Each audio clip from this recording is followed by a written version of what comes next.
In September 2018, an experienced park ranger who had been working in Arizona's Coconino National Forest for 12 years went out on a routine missing hiker search and was found 3 days later, 80 kilometers from his station on the border of another state.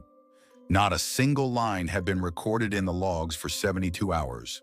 The official report classified it as a field accident, but Cole Harper never signed that report, and his refusal to sign led me to the real story.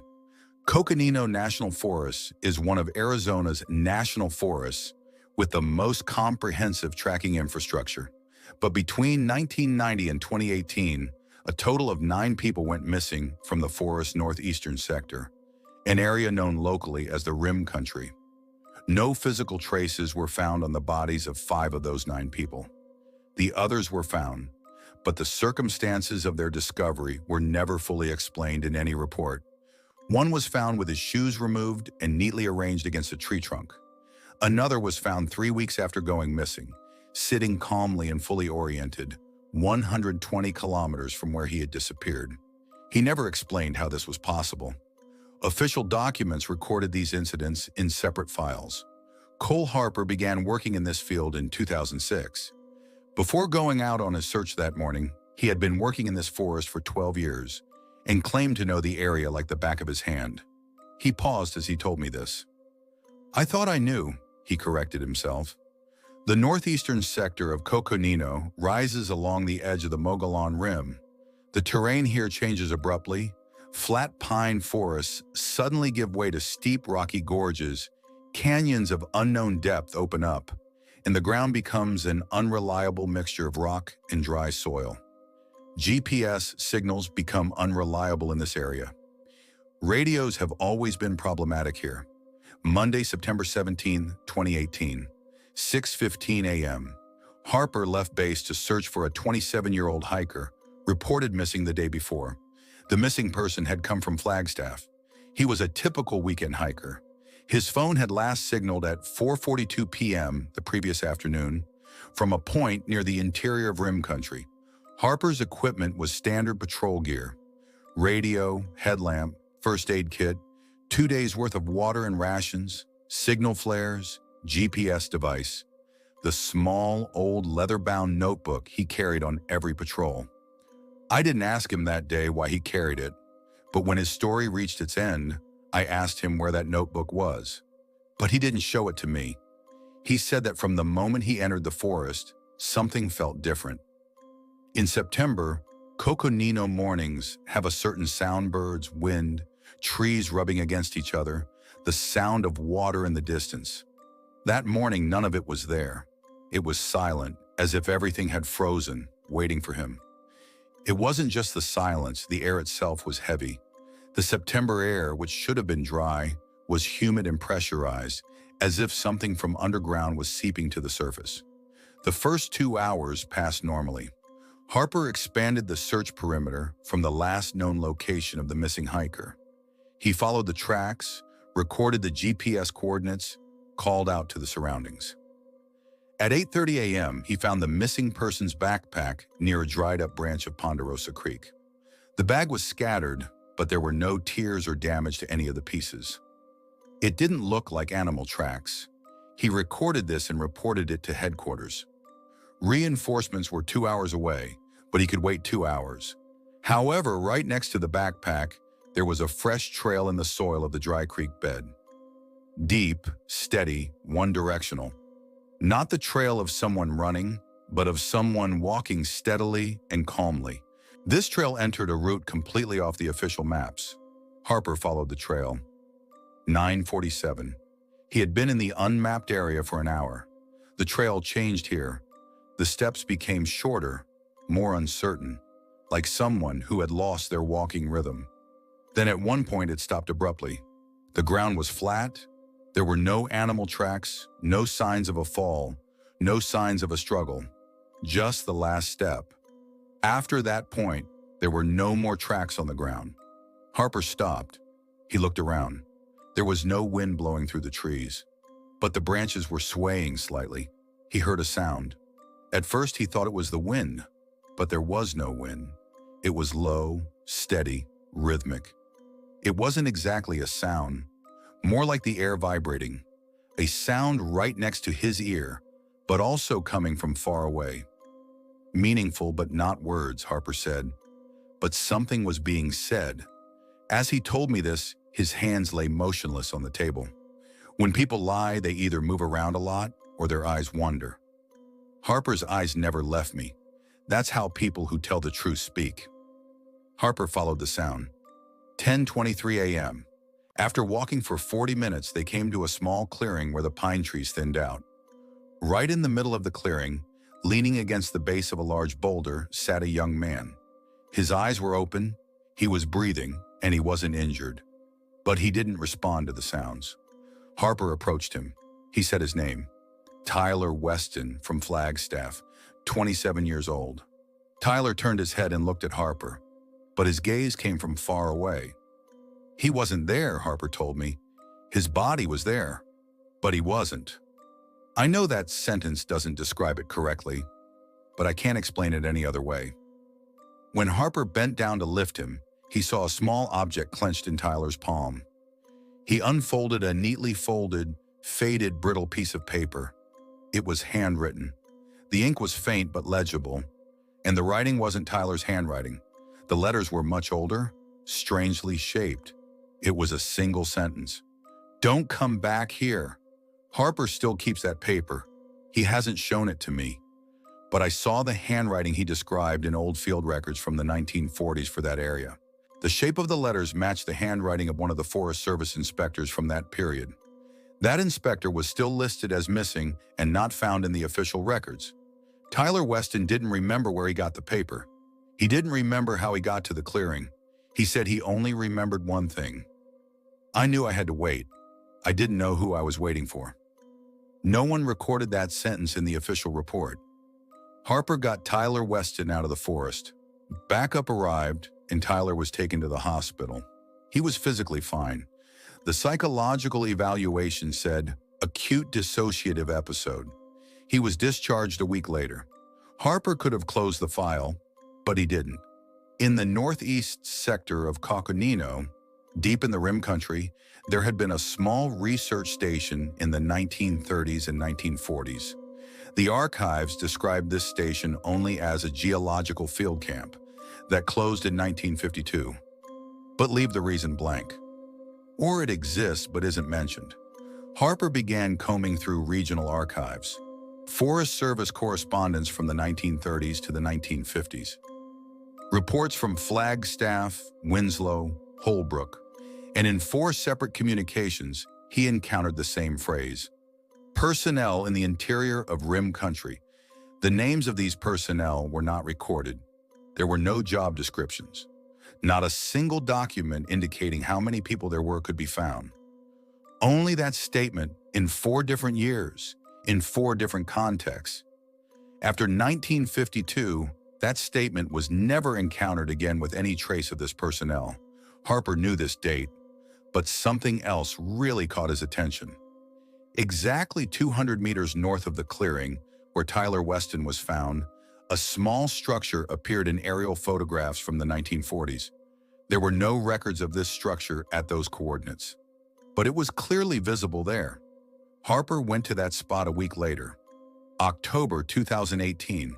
This time, Harper was off duty, not officially, but personally. He told a colleague where he was going. He only informed someone he trusted. The air had turned cold. The ground was hard and dry, the shadows of the trees long. Harper followed the same route. The creek bed where the bag was found, the point where the track stopped, the clearing. The clearing hadn't changed. The boulder was still there. But at the base of the rock, something was there that hadn't been there before. A small pile, stones stacked on top of each other, arranged in an orderly and deliberate manner. No wind or erosion in this area could have created this pattern. Someone had placed them there deliberately. Something was carved into the flat stone on top of the pile. Not letters, symbols, circles, intersecting lines, counting marks. Harper photographed it immediately. I saw this photo. It took 6 months to get him to show it to me. I showed it to 2 people who recognized the symbols. One an ethnoarchaeologist, the other a regional history expert. Both said the same thing. It was something unexpected in this area. Neither commented further after that. Harper headed toward the coordinates of the structure he had seen in the aerial photograph. It was 2:55 p.m. The sun was beginning to set. And then the radio crackled. It wasn't the base calling. It was nobody. The radio turned on by itself, and through the static a voice came, very low, very slow, a single word. Harper told me the word, but I don't feel it's right to write that word here. Harper kept going. He couldn't fully explain to me why he did it. I didn't keep asking either, because while researching these stories, I realized that people don't know why they keep going when the time comes to stop. He didn't know the answer to that question either. That's how real things are told. 3:34 p.m. The trees thinned out, and Harper descended into a low depression. At the bottom of the valley stood a structure, half buried in the ground, most of it collapsed. Concrete foundation, wooden superstructure. Whatever had blocked the entrance had collapsed, but the walls were still standing. Only the entrance remained open. Harper went inside and turned on his headlamp. It took him a few seconds to make sense of what stretched across the walls. Systematic, deep, deliberate scratches. Not just on one wall, but counting marks grouped together, on the ceiling and all over the walls. There were countless lines. These scratches showed that he had been here for a very long time, not just days. In the corner, on top of the remains of a collapsed shelf, sat a small object wrapped in a plastic bag. Harper approached. The plastic was worn and yellowed, but it protected its contents. It was a badge. Metal, square, with a name and a number on it. Forest Service standard, but a 1940s style. The name on the badge, E. Calloway. Harper opened the small field guide in his pocket, a list of personnel lost in the rim country.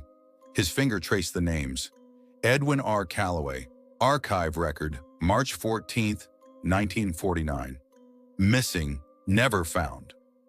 Harper stared at that badge for a long time. Then the sound came. It wasn't inside the building.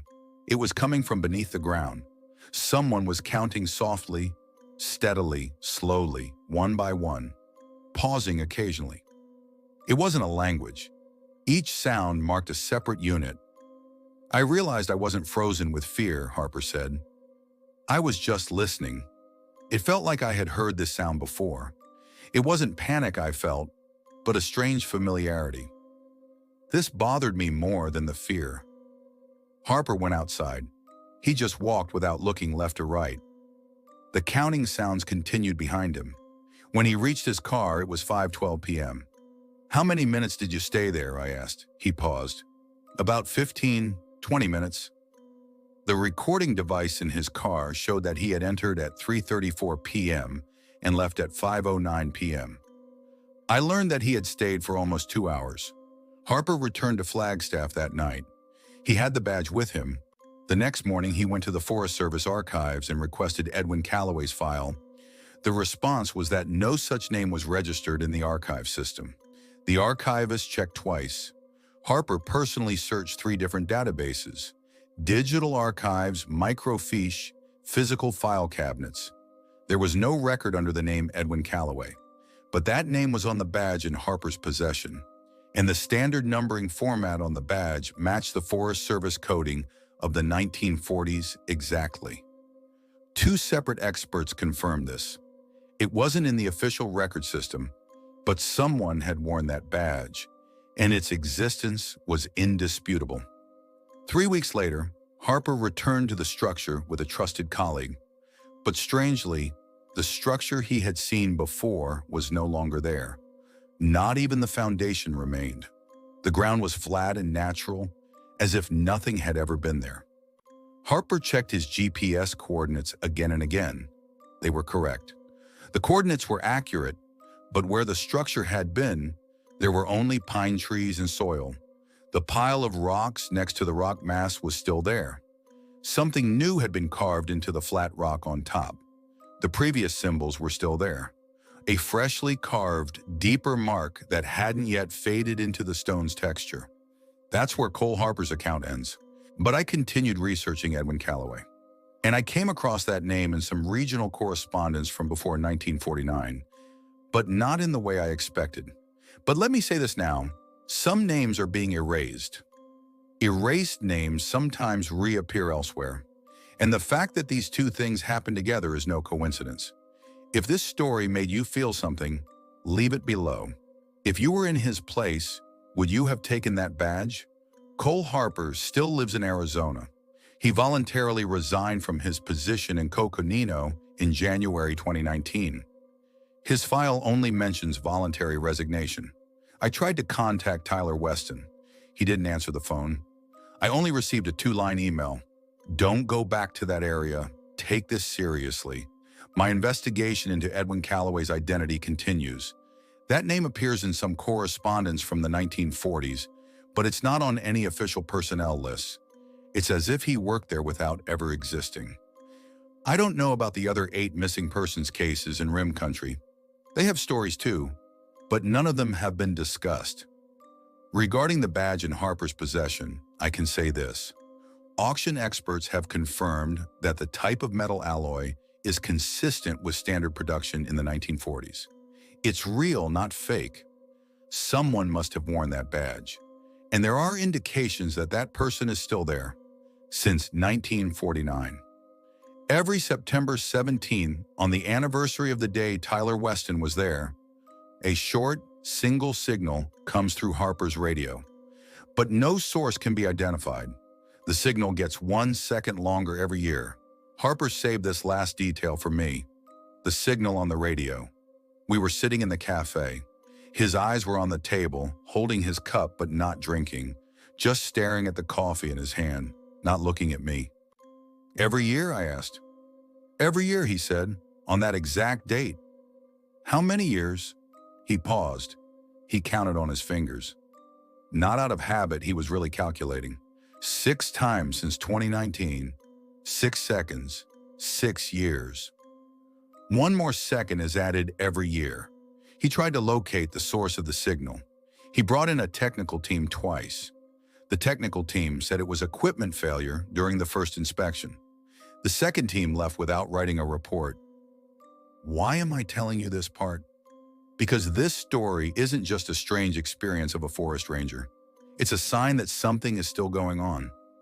It took me 6 months to think about what Harper said and try to verify it.